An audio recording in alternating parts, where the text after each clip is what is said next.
Good morning mga kamamshi! Magpagkaon na po to sa atong anak. So, in Tagalog, pakakainin ko muna yung anak ko kasi nagugutom na, umaga pa lang, at siguro gutom yung tiyan niya. So, that's our daily routine as a mom. So, kain lang ng kain. Kasi marami pa akong gagawin ngayon. Pagkatapos niyan, patutulugan ko yung anak ko. Kasi nga, ang busy maging mommy. Ang daming labahin. Meron pang mga ano ba yan? Tagalog sa mga pinggan yun. Ang hirap naman matagalog dito sa content creator. Parang kahit ano lang yung sinasabi ko dito parang hindi na tama yan, girl.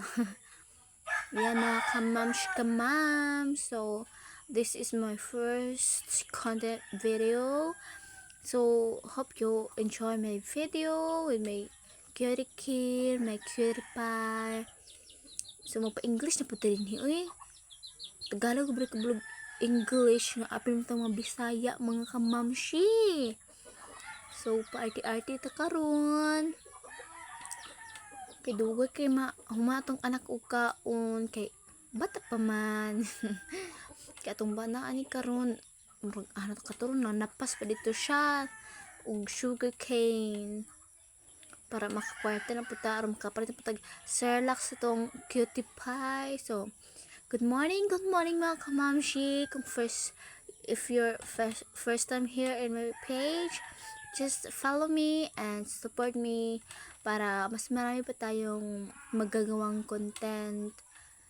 Nakakahiya na pala pag first time. So, pero okay lang.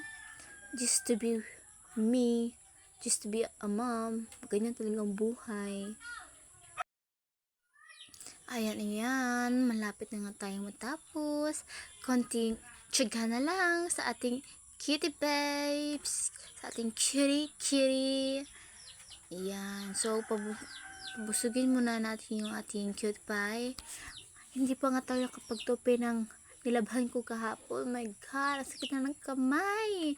Ano ba yan? Ganito para talaga yung isa ka ng ina. So, ang daming trabaho. Hindi mo na alam kung anong una mong gagawin sa dami-dami ng gagawin. Hindi mo na alam kung anong gagawin. May problema ng gagawin mo sa gagawin mo. Ano ba yan? Nakakalito maging Bisaya. Just okay lang naman.